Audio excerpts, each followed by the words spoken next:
Olá, hoje mais uma quarta-feira, nós estamos aqui reunidos em torno da Palavra de Deus para aprender um pouco mais e aplicar o nosso aprendizado na nossa vida de oração.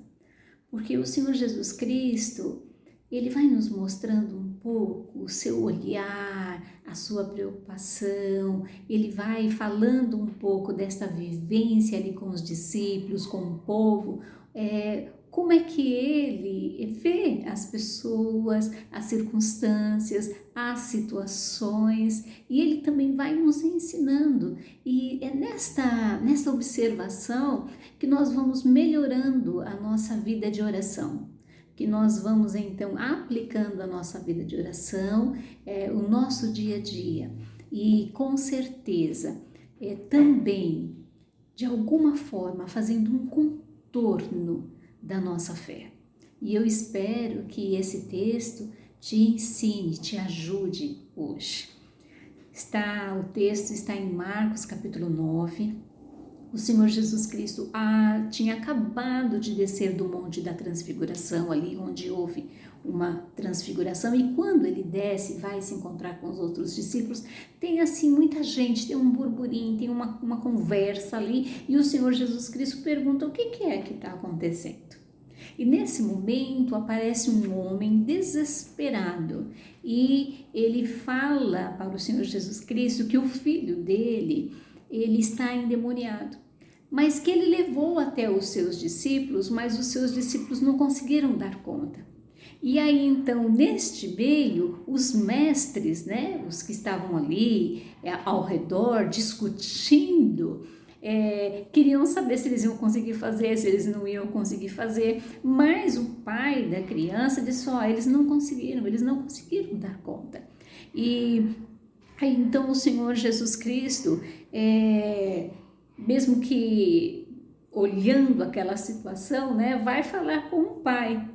E então, no verso 20, vai relatar o seguinte: eles trouxeram, e quando o Espírito viu Jesus, imediatamente causou uma convulsão no menino, e ele caiu no chão e começou a rolar, espumando pela boca. Nesse momento, Jesus perguntou ao pai: há quanto tempo ele está assim? E o pai diz: desde a infância. E aí o pai vai explicando para o Senhor Jesus Cristo o que é que está acontecendo. Ele fala no verso 22, muitas vezes tu tem lançado no fogo, na água para matá-lo, mas se podes fazer alguma coisa, tem compaixão de nós e ajuda-nos. E o pai está falando isso para o Senhor Jesus Cristo naquele primeiro momento, até porque ele está vendo um filho sofrendo desde a infância. São coisas que vão atormentando as nossas vidas. E certamente para um pai ver o seu filho naquela situação era terrível. Olha o sofrimento dele ver o filho sofrendo e ele ali tentando fazer alguma coisa, mas não conseguindo. Quando então ele sabe dos discípulos, ele leva o seu filho até os discípulos. Então ele tem uma tentativa de ajudar o seu filho, mas os discípulos não conseguem dar conta daquilo ali. E por conta disso, eu não vou entrar no mérito da questão ali, por que curou, por que não curou, talvez vai ficar para uma outra oportunidade quando a gente estiver falando sobre esse tema, mas imagina a dor deste homem. São as dores que nós passamos. Eu quero que você pense nas dores, no sofrimento, nas angústias, nas tristezas, aquelas coisas que vão acontecendo nas nossas vidas e que elas perduram, elas não passam logo, e a gente quer que passe, e a gente vai atrás de uma saída e não dá certo, e a gente vai atrás de outra saída e também não dá certo, e isso vai nos tornando tristes, desiludidos, inclusive com um pensamento assim de fracassados. Por que não dá certo? Por que isso não dá certo? Por que eu tenho que passar sempre por isso? Por que é essa dor? E às vezes isso acontece conosco com relação a algo que está passando dentro de nós, ou então com alguém que a gente ama, e quando se trata de filhos, parece que é pior, né? Não que eu seja, mas A verdade é que os pais ficam ali muito comprometidos e às vezes a gente está passando por situações assim, né? Que nós estamos cuidando de uma outra pessoa, que a gente está ali tratando outra pessoa e a gente vai sentindo muito. Então esse pai, ele está desesperado e ele vai atrás de Jesus. Está tendo uma discussão aqui atrás, né? Será que eles são capazes de fazer? Será que eles não são capazes de fazer? Será que eles vão expulsar? E Jesus olha tudo aquilo e ele fica um tanto quanto indignado, né? E ele não fica só indignado por causa da corexa, ele fica indignado por causa das pessoas, por causa do sentimento, né? Tem alguém que está sofrendo ali, tem alguém que está escravo daquele demônio. Então, esta é uma das razões pelas quais Jesus Cristo vai falar que é uma geração incrédula. Né? Então, assim, é como se eles ficassem tripudiando em cima do sofrimento do outro. E olha, eu quero que você entenda isso, é muito ruim. Então, o pai chega até Jesus e ele está desesperado.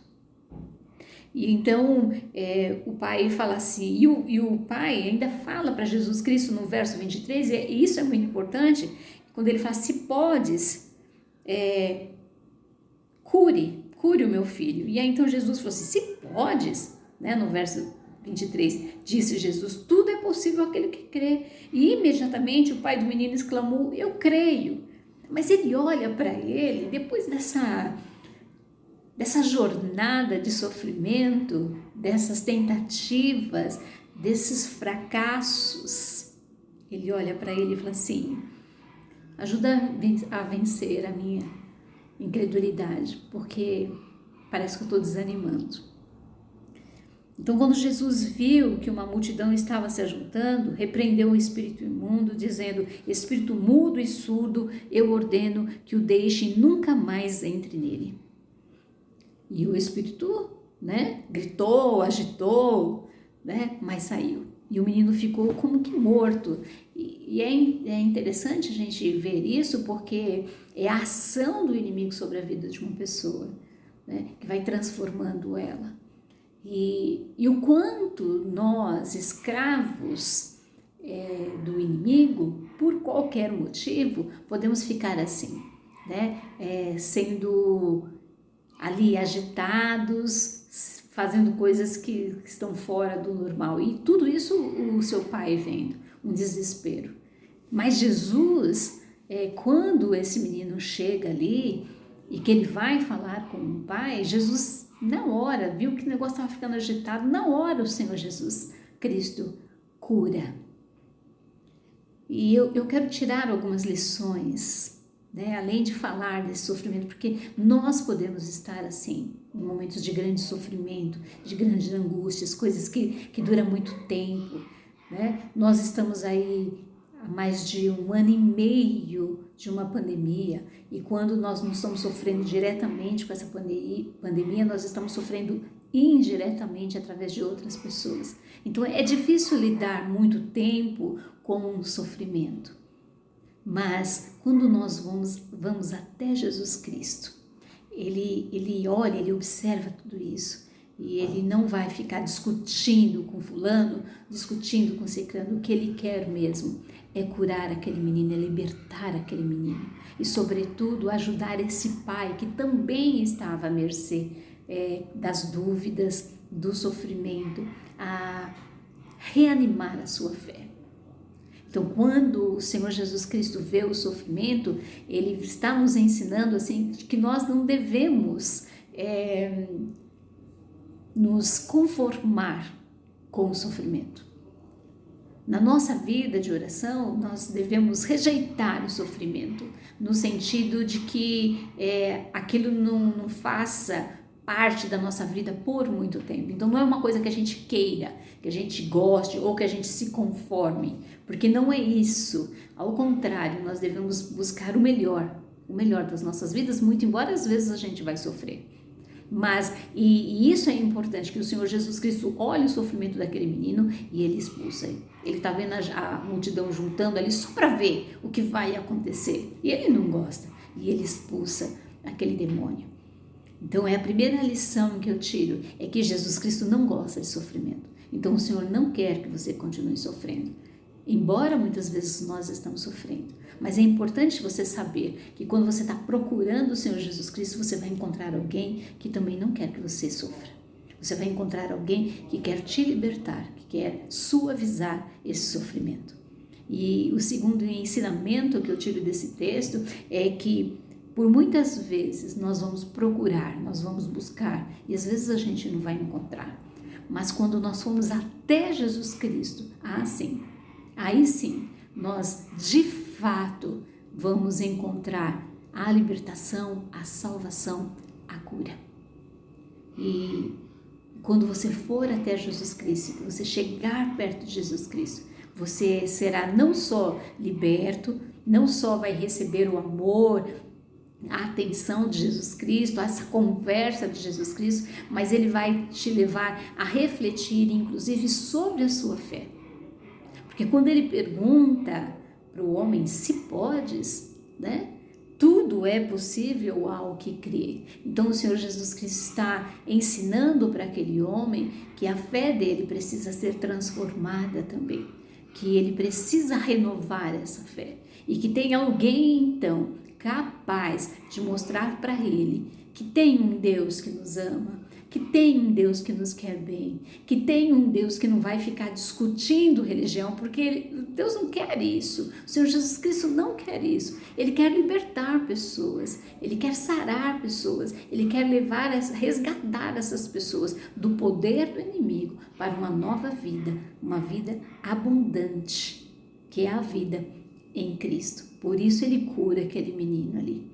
E eu sei que tem uma discussão depois que vai acontecer, mas é importante você perceber que o Senhor Jesus Cristo, naquele momento que ele está falando com aquele homem, ele diz o seguinte, ele fala assim, e você? Você está crendo? E o homem fala assim, eu creio, ou seja, parece que eu espero, né? Mas tem coisas que estão me impedindo. Então, é nesse momento que o Senhor Jesus Cristo vai mostrar para ele que a fé não é uma coisa só de quem espera, mas é de alguém que, por conta da sua fé, por conta daquilo que ele está esperando, ele faz, ele age, ele vai atrás, ele busca. E a nossa fé precisa ser movida desta forma, ou seja, não é só esperar, sentar e esperar que alguma coisa vai acontecer, não, é ir atrás. Por quê? Porque vai acontecer. Porque tem uma promessa do Senhor, porque eu quero que aconteça. Então, esta fé nos leva a agir, o movimento nos torna melhores. Alguém que só fica deitado, ele vai adoecendo, mas alguém que se levanta, que anda, essa pessoa está muito mais saudável. E quando o Senhor Jesus Cristo está falando para esse homem, é como se ele estivesse dizendo, olha o seguinte, né? Você veio até aqui, você pode continuar. Então, não só espere, haja, vá atrás, busque o Senhor. E esta é a palavra hoje, né? Embora esse texto é muito rico, mas eu queria deixar isso, de que o Senhor Jesus Cristo não gosta do nosso sofrimento, não gosta que nós estejamos sofrendo, Ele é amoroso, então ver o sofrimento do outro não é algo que Jesus Cristo tem prazer, né? E Ele não fica esperando, não é isso. Também Ele quer nos levar a movimentar, a pensar sobre a nossa fé, em quem que nós estamos crendo, em quem nós estamos crendo e como nós estamos crendo. E que, então, se nós formos até Jesus, nós vamos encontrar ali paz, vamos ter ali cura, nós vamos ter ali libertação. E que a nossa vida de fé nos leve a orar crendo nisso. Que Deus te abençoe. Amém.